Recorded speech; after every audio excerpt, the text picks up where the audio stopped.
Welcome back. Now, when it comes to hair, all women can relate. Whether you're white, black or Asian, we all agonize over how to wear it. Well, toss it or turn it about or what color it should be and cringe at the thought of cutting it too short. How to wear your hair has always been a constant battle. Now, former Miss Universe Zozibini Tunzi achieved a dream title and she hoped would inspire girls who look like her, which is to flaunt their natural hair. Well, Zozibini joins us in studio to speak about the significance of her historic win, activism, natural hair, and being ambassador for Dark and Lovely. Good morning. Welcome to Morning Live. I mean, let's speak about the politics of hair. You know, somewhere there's always politics when it comes to hair. Absolutely. Why do you think that is? I feel like it's politics when it comes to women all the time, whether it's our hair or our bodies. But I think our hair is just deeply rooted in a lot of things.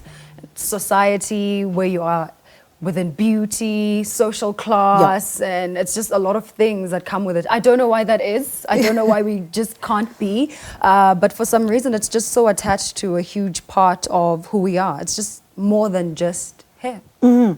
And for you, the hair thing was also a weapon for you, you know, an instrument going forward after winning Miss Universe. Speak to us about that journey, you know, since winning, the hair conversations and that we're still even having today. Yeah, it was a very interesting journey that a normal haircut that I had would light up such a huge conversation, but I understood why. It made so much sense for that big conversation to happen because here you are, a Miss Universe with the short Afro-textured hair that they'd never had.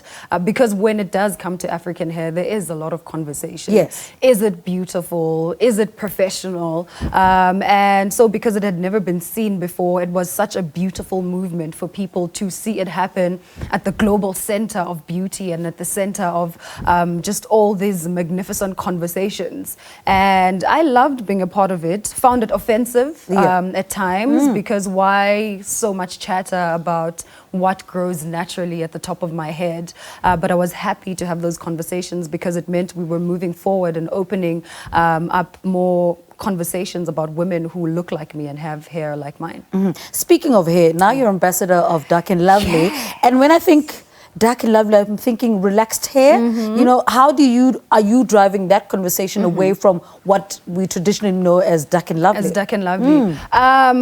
You know, once again, the conversation with hair when I came on, I used to be very specific to people in autonomy and the ability for women to choose what to look like. Right. And so my conversation with hair was to never say women should look only one type of way. It was to say this too is a part of this huge conversation, that women should choose to feel beautiful however it is that they look. And so Dark and Lovely is a very wide range brand. You see braids, you see women with relaxed hair, you see women with afros. It works really on all beautiful African hair. And that's truly the conversation. It's about the power to choose how we want to look like and feel beautiful regardless of what that is.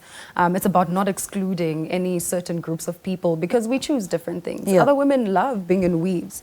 There's nothing wrong with that. Other women love their hair to be relaxed. Others love it in an afro. You know, I love braids these days. I've just been tapping into that. And yeah, it's just wonderful. And that's a beautiful thing about being black women is that our hair never is the same to begin with. Yes. African women have different textured hair, and I think we should celebrate all of those different types of hairs. And what does that include, you know, being ambassador of? What does that entail exactly? Well, it entails rocking up looking gorgeous like this all the time. But you know, it also entails very important conversations such as these, in being able to speak freely about beauty and once again how we choose to look. I've just always been an advocate for women. This is why this brand alignment made so much sense to me because it is for African women. It is for black women. I mean, we've seen this product in our families growing up. It's been a huge part of my life. And I just feel like it's such a full circle moment for me to be a part of it now and advocating for women and our beauty. And that's what my job is, I think, is to just include as many women as possible in making sure that they feel beautiful in their hair and in their own skin. What else are you working on, you know, in your quest to make women see? I'm working on a lot of different things inside beauty and outside beauty, but everything that I do is always for women, whether it is through my foundation, the Zozibini Tunzi Foundation, which is for women and girls. I take pride in that work so much because women are the hill that I choose to die on. I always tell people. We work on gender inequality and making sure that we're bridging that gap. I mean, if you look at where we are in the world today, it is said statistically that even in my lifetime, I'm never going to see it. And so I make sure that I work as much as I can to make sure that we are bridging that gap, you know, whether it's through empowerment or through hair and beauty. What question do you get asked the most? Where to next? Yeah. How did it feel to be Miss Universe and to win and to be at the top of the world? I think those are the two top questions that I get a lot. When you look at how your life has come full circle, you just spoke about how this has also come full circle. What conversation would you be having with a young Zozibini if you look at it now to where she is now? Sure. Firstly, I would tell her to brace herself because her life is about to be a whole movie. Yeah.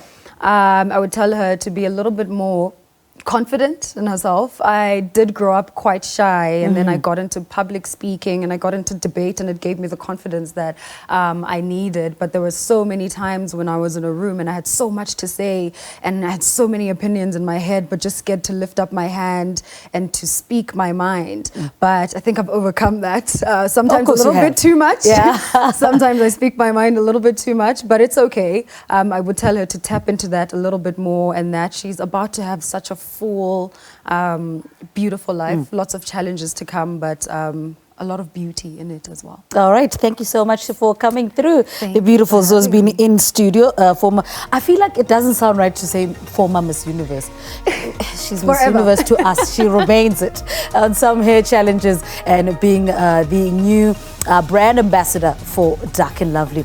Let's take a quick ad break. We speak to Napo Mashiane after this. Stay with us.